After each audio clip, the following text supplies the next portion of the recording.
Hi guys, and welcome to this month's webinar.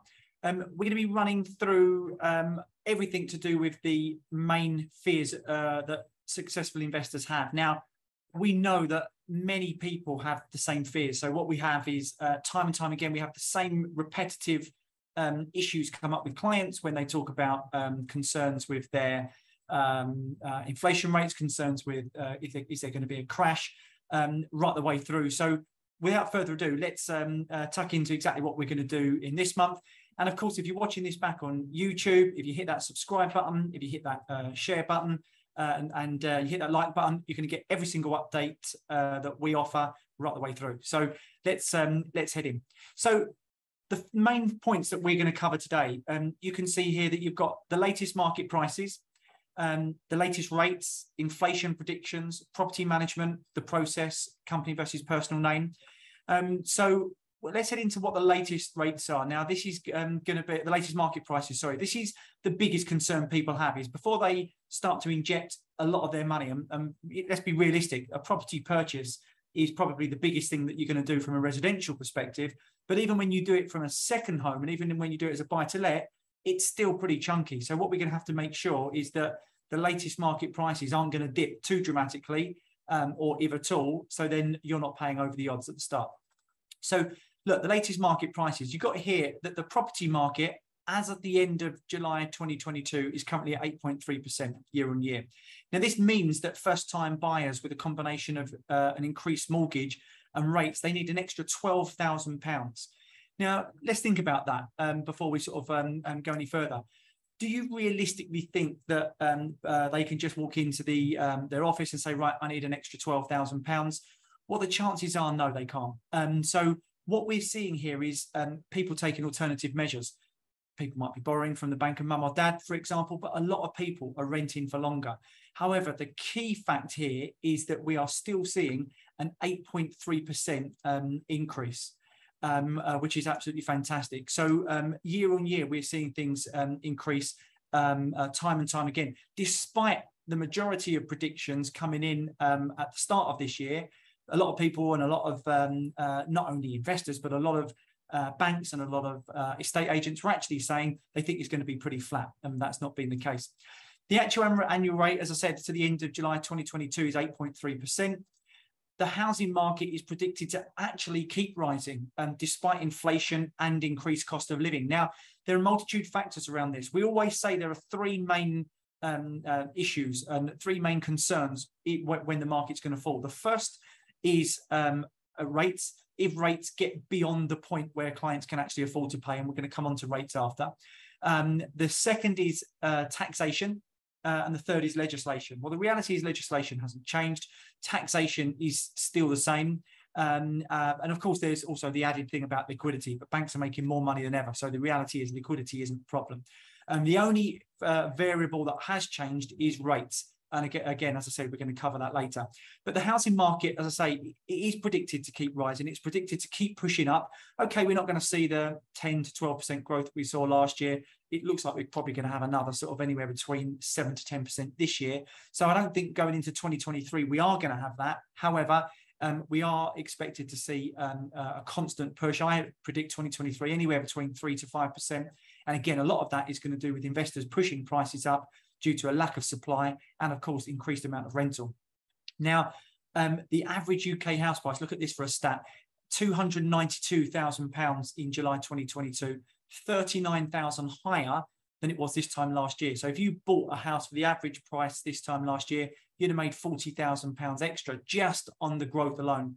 Plus, of course, you'd have had 5% income on a traditional let, or potentially pushing 8 to 10% on a short-term let. So it just shows you the property market is still the place to be. And don't forget, although you've made, the person that's made that £40,000, the reality is they didn't need to put 292,000 in. You may have only put 25% of that in. If you're residential, it'd have been even less. But let's talk about the investors for the moment. You actually only needed 25% of that nigh on, 292,000 or less than that. And the reality is you have still made close to £40,000. Now, these are the predictions. This is what a 5-year sales market forecast is from 2022 right the way through to 2026. Now you can see, obviously, London and the southwest are the areas that are going to make the least amount of money. 12.5% in the southwest, and London's only 13%. But have a look at the areas that we look at. So if we look at the northwest, we're looking close to 16% there. Again, many people are predicting a flat year tomorrow. I still don't think it's going to be a flat year due to the supply issues that we've had. But it's amazing how the 5-year sales market forecast have changed when they thought this year was going to be a slight dip, and we're now looking at, as I say, 8% for the northwest in the areas that we're looking at. So in terms of will the market crash, it's unlikely because, as I say, the fundamentals haven't changed. And actually, the majority of the predictions are actually saying, well, you know, despite what's going on, inflation isn't curbing it, cost of living isn't curbing it, so they're still predicting an increase. Another reason what I want to cover as well is cost of living. So let's talk about the elephant in the room. The fact is, cost of living does not affect every single person out there.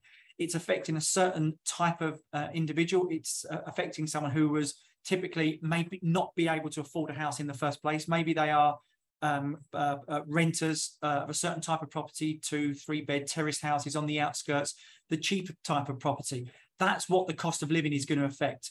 It isn't going to affect, you know, let's look at all of us on the webinar. You have to think of yourselves here. Are you being affected by the cost of living? Maybe you are mentally, you're reading the papers and it's quite a negative, a lot of news out there at the moment. But are you being affected day to day by the cost of living? Are you still going out and having that coffee, that meal out, that entertainment, the leisure? If you are, the reality is that cost of living hasn't bit you. And it's the type of tenants that we're aiming at. We're aiming at the younger demographic for our particular properties. We're aiming at the demographic who's got a little bit more liquid funds. The single guy, the single girl who you know, working in the city centres. We're certainly not aiming at the demographic who are going to have a cost of living crisis. So that's really imperative as well. So overall, we simply don't think that market's going to crash. So look, let's move on and let's look at what they've been stress tested up to. Now these are the rates. So mortgages have been stress tested up to 7%. Now this is key as well, because the reality is that if mortgage rates are only tested up to, let's say, 2-3%, and mortgages are beyond that, of course, we can have issues. People aren't going to be able to afford their mortgage. But if mortgages have been stress tested up to 7%, that means that rates can get up to 7%. Now, when I talk about rates, I'm not talking about the Bank of England's base rate. I'm talking about mortgage rates. They're different. So if the base rate's set at, let's say, 3% for argument's sake, and your mortgage says, well, you're going to pay 3% above base rate, therefore, you're going to be paying 6% on your mortgage. Now, that's typically a variable rate. Most mortgages are coming in under that for fixed rates. But let's talk about variable rates. Now, the moment that you come off of your 2, 5, 10-year fixed rate, whatever you have, it then goes over to a variable rate. You can lock in another rate. You might decide to do another 2, 5, or 10-year rate, or even a 1-year rate. But the reality is that you may go over to a variable rate, and you may deem it's better to go to a variable rate short term and then fix a rate in after. But mortgages have been stress tested up to 7%. Gone are the days where we had the wild west of the mortgage market back in 06, 07 and 08, which led to 08, 09. But mortgages have been stress tested up to 7%. So that's why we feel that an impending crash is very, very slim. City centre apartments as well, back in vogue. Now, we implore people to look back at our webinars that we did a couple of years back. We did a really good webinar back in sort of April, May 2020, when we said, look, COVID is not going to have a negative impact on the market, despite everything that was being said, and we were proved right. Another thing that we did is don't buy fashions. You don't buy fashions in the property market. Long-term, fashions are the way to go forward. Short-term is not the way. So when there was this need for space, we saw a huge amount of people buying the suburbs. We're now seeing the opposite of that. 2 reasons. One is the jobs to city centre. So we're seeing a lot of people come back into the city centre. But there's also another factor as well that hasn't been taken into consideration. And that's people want smaller apartments. If there is a cost of living crisis, people are reading every day that electric and gas and bills are going up. Well, rent a smaller flat, rent a smaller apartment. If you do, you've got less rooms to heat. And if you're in an apartment, typically apartments will retain the heat better than a house. You've got no external walls apart from one potentially. So the reality is that people are looking for these smaller flats to rent. So that's where the city centre apartments come back in, and they're not wasting space. If you've got a young individual or a young couple, they're actually getting a 1-bed flat rather than a 2 or a 3-bed flat without spare rooms. So not only are we seeing people come back into the city because of the job market and they want to be in the hub of it, we are also seeing people rent smaller apartments because it's less to heat and it's less to run, less cost.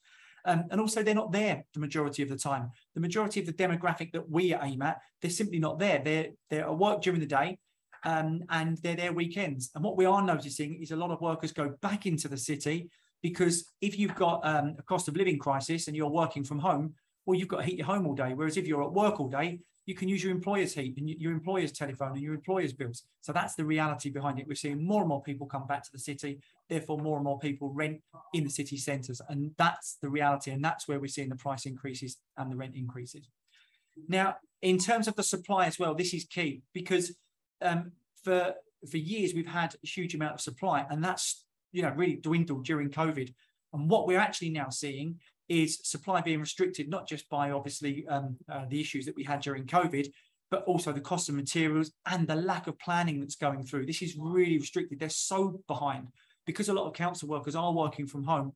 The actual efficiency is a lot poorer, if it could be any poorer, but that's the reality of it. So the efficiency of local councils is becoming worse. Therefore, things aren't moving ahead as quick. And therefore, that is strangling supply as well. So all of these combinations are adding up to a buoyant property market and a buoyant rental market. So that covers market prices. As I say, we're confident with the market. You should be aiming for a 5 or 10 year plan with property. You shouldn't be looking, there might be a dip in 3 months, 6 months, 12 months. That's not how you should be aiming at the property market. As long as you're buying for the long term, you're going to be successful. Now let's look at the rates. There's two types of rates that we're going to look at here. The first, of course, is the interest rates. That's slightly incorrect, actually. Current rates are above that. But the Bank of England have actually put the latest rate movement on hold due to the death of the Queen. They will obviously pick that up coming into October, but I do expect the rates to increase. I think that we're going to be obviously 2.25%. We might be, it might come in at 2, but I think we're probably looking at 2.25%. It comes in at. I don't think it's going to have any major impact on inflation at all for two main reasons. The first is that inflation is far beyond the kind of rates that they're setting. And the real way to curb inflation is the rates actually need to be higher than what the inflation rate is. And we're certainly not going to see 10% interest rates. So the reality is these rates aren't even going to put a dent in it. Secondly, is the inflation that we've got is due to external factors. So let's look at the war in Ukraine, and that's causing issues with the energy. Let's look at supply issues due to COVID and supply issues that we're having from China. Again, the reality is these aren't caused by high interest rates, or not going to be fixed by high interest rates, sorry. They're external factors. So what actually has to happen is those external factors just have to clear themselves up. And when they do, we'll start to see things dip. We saw a recent dip in inflation. We saw the inflation dip last month. Why? Well, because the cost of petrol, that's the main factor, cost of petrol come down. So again, I do expect those rates to fall. They are saying about 18% inflation rates. Again, I just be extremely shocked to see 18% interest rates. Inflation rates, sorry. And even if we do see 18% inflation rates, rest assured, it's short term. And the reality is it's external factors. The Bank of England have already stated that they're looking to bring interest rates down once inflation has come under control. But the reality is they're certainly not going to be controlling it with these 0.25 and 0.5% increases.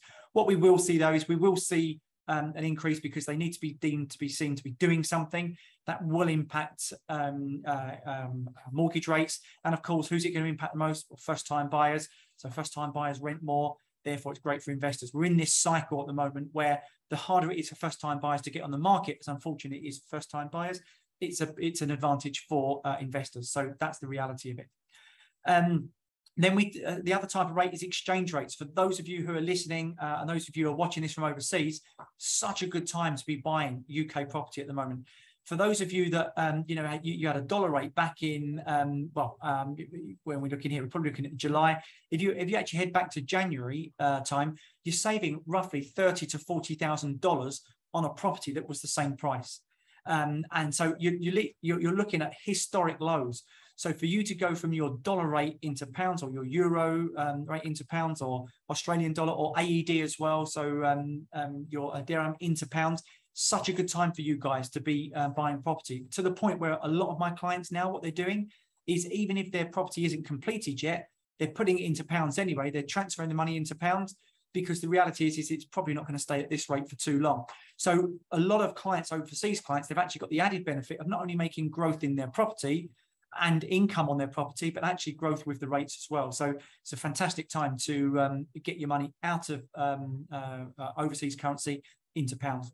So let's look at inflation. What do we think is going to happen here? Now, inflation, like we said, can drive up the prices of property because what basically happens is clients read news, and there's two types of economics. There's your normal economics, which is your basic 101 supply and demand kind of economics, but you also get behavioral economics. So if people read in the newspaper that actually things aren't going as well as expected, or inflation is there, people tend to keep more money in their pocket. So you get this self-fulfilling prophecy. And what happens is first-time buyers don't get on the ladder. And ironically, by first-time buyers not getting on the ladder and more renting more, and they put a squeeze on property in terms of there's not much available, up go the property prices. So it actually has, ironically, an adverse effect by first-time buyers not getting on board. So inflation can drive up the price of property. As I say, we've recently seen petrol prices fall, which has decreased inflation. Bank of England have predicted 18%. We know this is short-lived. I simply can't see it getting up to 18%.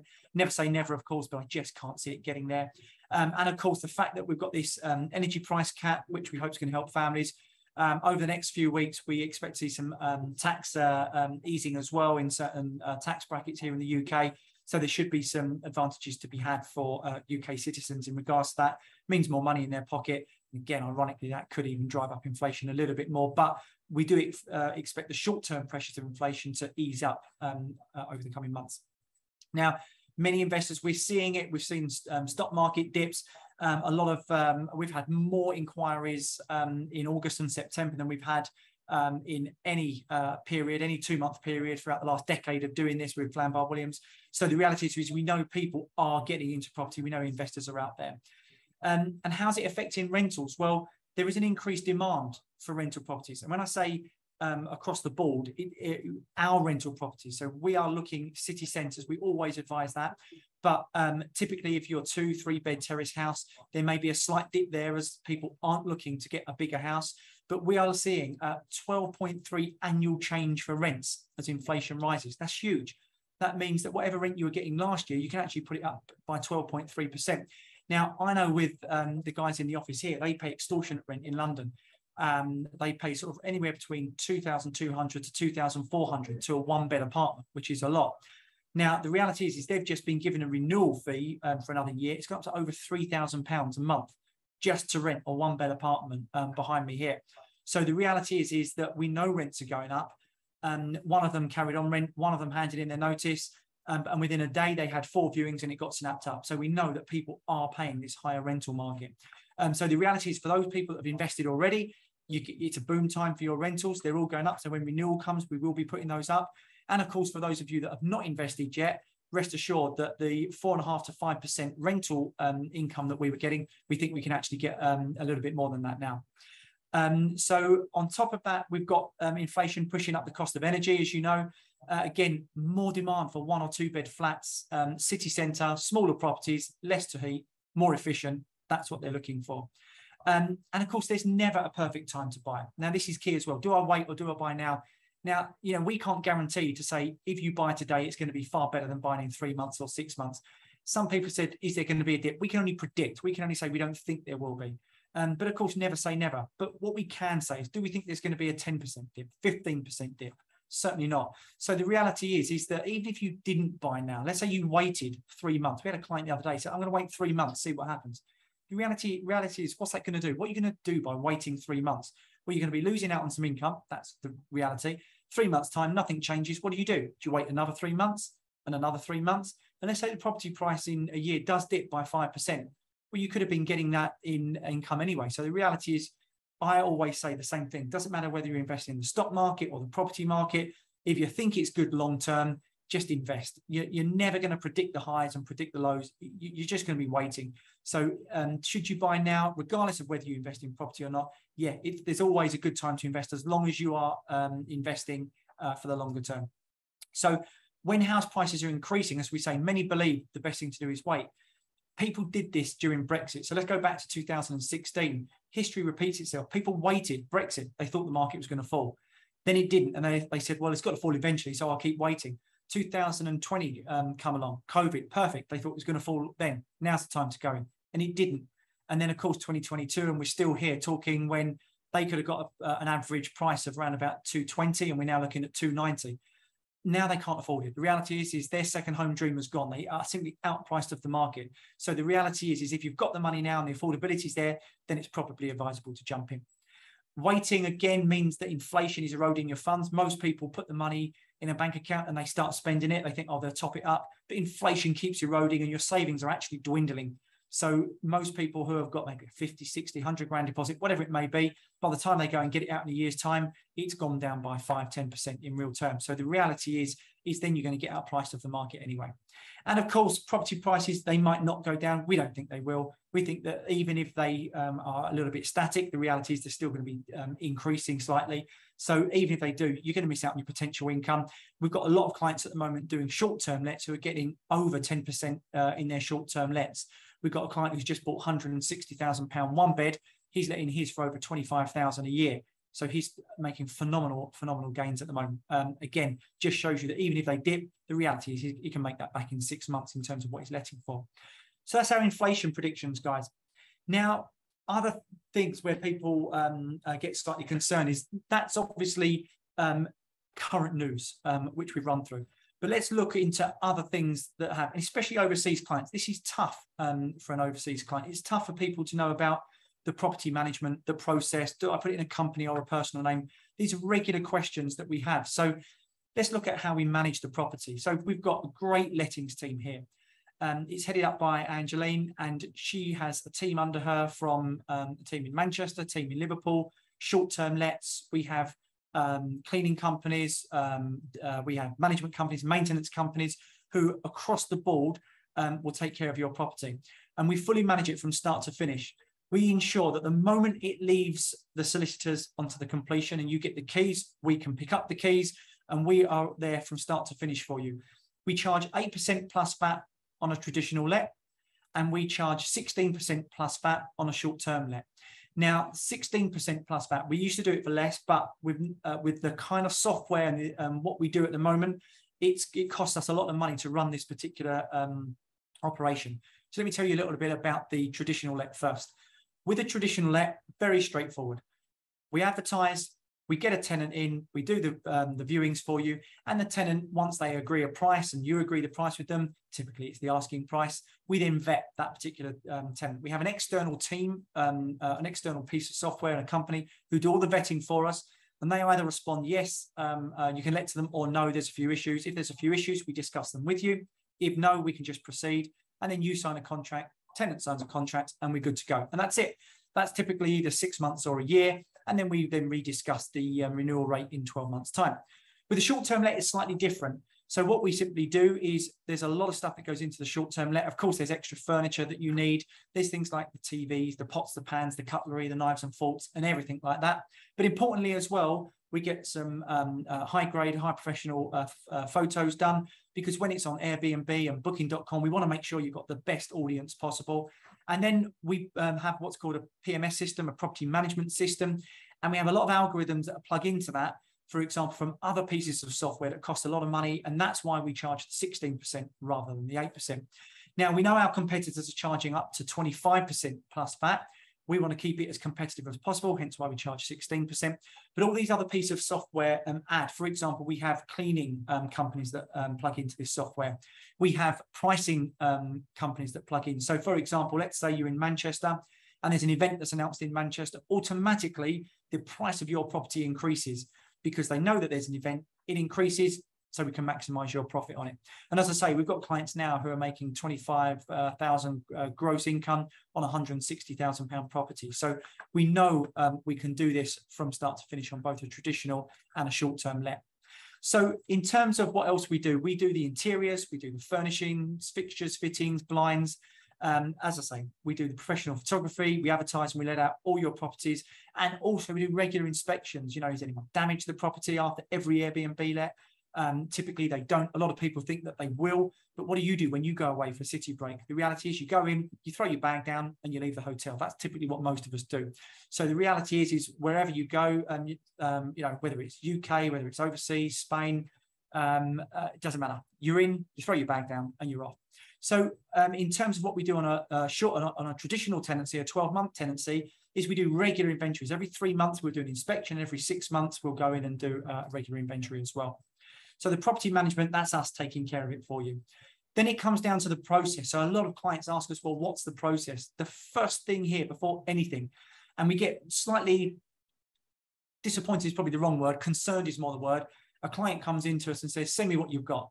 That's alarming because that, you know, we get commission on anything that you buy from us. That's how we make our living. But the reality is if you don't want us to do any work, you just want us to sell you a property, you're best going to a traditional estate agent. We're not the company for you. We want to make sure that we meticulously know about you, why you're buying. Have you got a 3-year plan, 5-year, 10-year plan? Because that depends on the property that we advise on. And we want to educate you in the market before we even talk about a property first. So we think that's a good thing about us. Some people, they just say, oh, I just want a property. Just give me any property. But we'd rather you didn't deal with us, because the reality is that's not how we work. So we want to make sure that when you speak to us, we put you in touch with the right broker first. We meticulously get a plan together for you. And once we've got the plan, then we can start talking about a property. The plan might take 1 week. It might take 1 month. We don't know. But until that plan has been formalized, we don't want to be starting recommending a property. It's not the way. You won't walk into an IFA, wealth managers, and say, right, just give me whatever you've got, and they would give it to you. It just doesn't happen. And we want to do the same thing with property. We're trying to create the same ethos that an IFA and a wealth manager would have and implement it with our staff here, rather than you emailing this. I won't mention other company names, but you phone up a number of our competitors. Within literally a few days, they're emailing you a property and telling you it's the last one available, which is absolute nonsense. We want to tailor that portfolio to you, your property goals. If you're looking to retire in 10 years, we're going to recommend you a different property than if you're looking to supply your kids a university fund within 5. It just depends on what you're looking to do, so we can tailor that for you. And of course, once you've decided on an area and we've spoken through the pros and cons of the area, then we can talk more detail in regards to the property and the properties you're invested in. So again, let's look at Manchester. If you're looking at a 1 or 2 year plan, we might aim for a city that's sort of, had the regeneration already. If you're 10 years, we might direct you to Liverpool and talk about Liverpool Waters, which is more of a 10-year plan. Again, it just depends on what you're looking for and what you're looking to get out. And of course, once you reserve, really straightforward. It's all done electronically. You complete your reservation form online. You send over your fee, and then everything gets passed over to our client care team, and you can go through the whole process with the solicitors. We send you out the pack, you know exactly where you are, and you can speak to your broker. You can also speak to Jack, the sales director, myself, the managing director, and of course, you'll have Kelly, who's a client liaison, and you've got our after sales, our external after sales team as well. Client care will then chase inquiries for you with your solicitor. So your solicitor will then raise inquiries with the seller solicitor. And once they're satisfied with all the inquiries raised, they will then report out. You then sign the report, you exchange or complete, get a mortgage, whatever's needed, and that's it. The property's yours. The process is actually really simplistic. We can sometimes get a bit bogged down with certain semantics of it, but it is a really simplistic process. If you're overseas, it's not that much different, really. There's just a few things that you should consider. The first is, are you going to put it in a company name or a personal name? That's one thing to consider. Stamp duty is an additional 2% for an overseas client, so that's something to consider as well. I would say that you have a 35% deposit. Now, this is key, actually. Most UK clients can get away with a 25% deposit and a 75% mortgage. Overseas, we'd say this is a no-no. You need to have at least a minimum of a 35% deposit and 65% as a mortgage. Now, on top of that, we're seeing a lot of down values, a lot of down valuations in the UK. It doesn't matter where it is. We're not only seeing it on investors' portfolios, we're seeing it on residentials as well. So if your property gets downvalued by 10%, then you're going to need an extra 10% in cash. So to some overseas clients, they could need up to 45%. So as long as you've got that, and as long as there's a security, what we don't want to do is sell you a particular property, advise you on a property, and then you're cutting it fine. That's not how we work.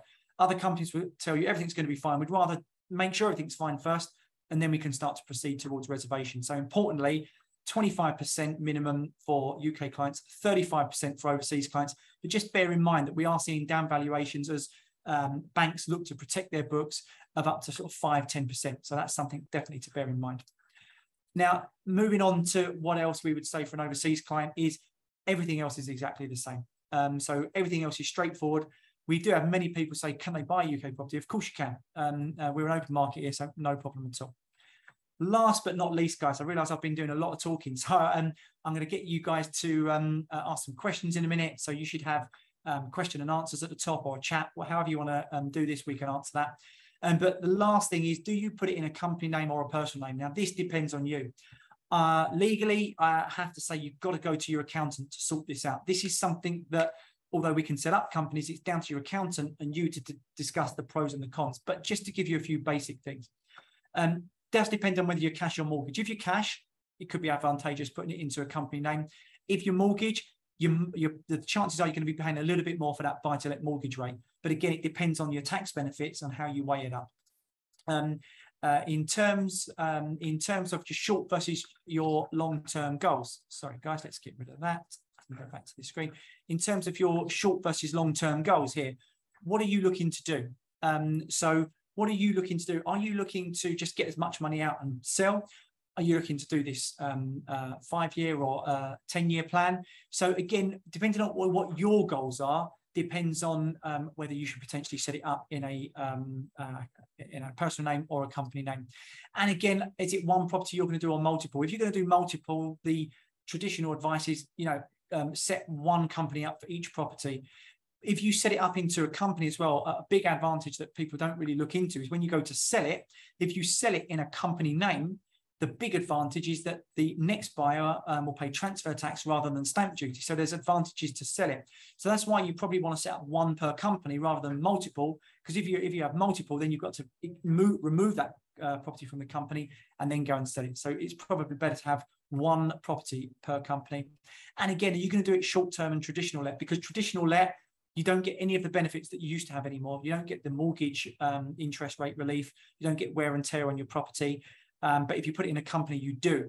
However, if you do a short-term let and you qualify for what's called a holiday let, and there are certain attributes of that, even in a personal name, you can get all of those benefits back as long as you qualify for a holiday let. And there's certain regulations regarding that.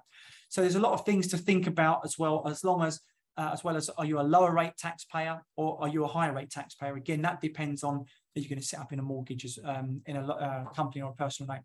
So look, guys, any questions, feel free to email sort of client care at flambarwilliams.co.uk.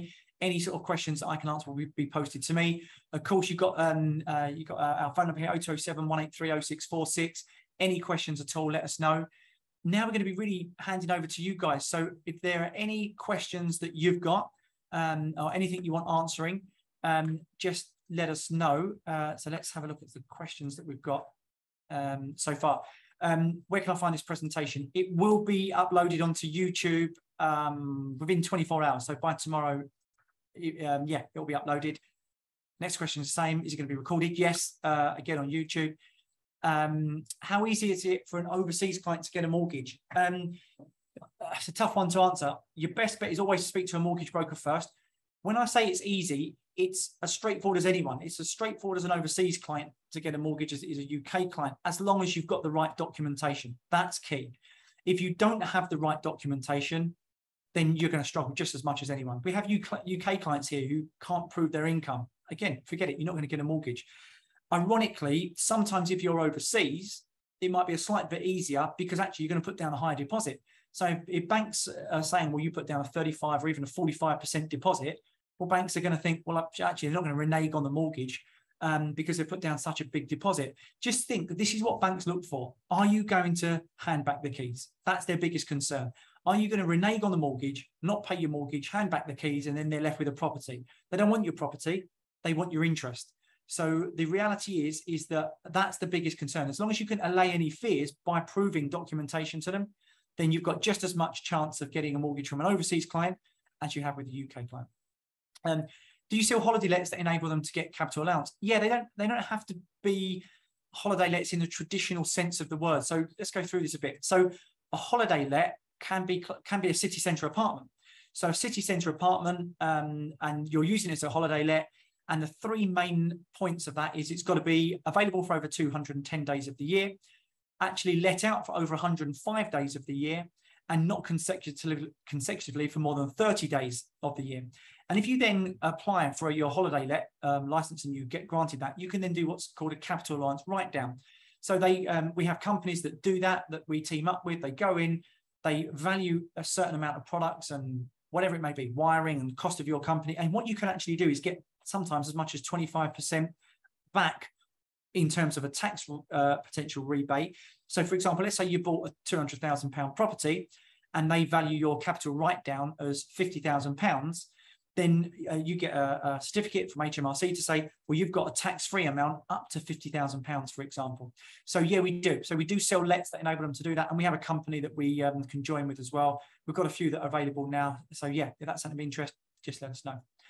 Does Southampton fall into southeast or southwest? Good question, and I don't know the answer. Apologies. So I would say anywhere in south, the market is going to be slower than it is up north, just simply due to the cost of property. But yeah, apologies. It's something that I obviously need to find out. Do we have properties in London? Yes, we do. Again, this is something that we would look to ask you why you're looking in London, because London is typically a slower return than the north. But yeah, we have properties in London. We have both good investable properties in London and high-end properties, which probably don't want to invest in, if I'm honest, but they're more for your penthouse residential clients, 5, 6, 7 million plus. But yet we do have properties in London as well. The average cost of setting up a company in the UK, it's a really good question. Not much at all. You can go online and do it for literally 30 quid. I think it's £30. You can set up a company. You've got a UK company. You'll then have to do other things like put a bank account to it, but it's minimal to set up a company. You have to speak with Angeline, but I think we charge £99 to set up a company. For an overseas investor, there's a few more little intricacies that we have to do time-wise. So I think we charge £250 for an overseas buyer. But that's simply because we have to do a few more things in terms of ID checks and things like that. But yeah, the cost is minimal. It's not like certain offshore companies where you go and you've got to pay £4,000 or £5,000 to set up a company. It doesn't work like that at all. You're talking so £250 or less if you're overseas to set up that, no problem. Do you offer management services to clients who do not buy directly through yourselves? Yes, we do. Depends on the property. We're pretty fussy. I'll tell you why. We're not trying to be nasty about this. We just simply want to keep our occupancy rates up. So we know on our traditional lets, our occupancy rates are just over 99%. And the only blip that we have is the handover days. So we're really efficient. So we just want to make sure that we don't have a property on our books that might remain empty for 2-3 months. It's not good for you. It's not good for us. But yes, we do. We do offer services where you can let to us, no problem at all. Can we partner? I'm going to get clients from Africa. I'm a broker in Lagos, Nigeria. Yeah, of course, we do that. We have a couple of partners that we deal with in the UAE, Australia, America, and we reciprocate. We have properties. They have the clients. So yeah, no problem at all. What I would do is if you email me here, and then that's my direct email, feel free and you can contact me directly. No problem. So much news on the crash. Do we have any more information on this? Yeah, there is. You're always going to have negative news, especially when things are going up as much as they have. You're always going to have negative news. But look, the reality is the fundamentals haven't changed. The only fundamental that has changed is the interest rates. Mortgage rates have gone up. But if they've stress tested up to 7%, as we said in the webinar, we just don't think there's going to be an impending crash, especially as supply is tight. If we had a huge amount of supply, and if we had interest rates are at 6%, therefore mortgage rates are at 8-9%, then I would say, and we had inflation and the cost of living crisis, then you could say, do you know what? There's going to be some correction.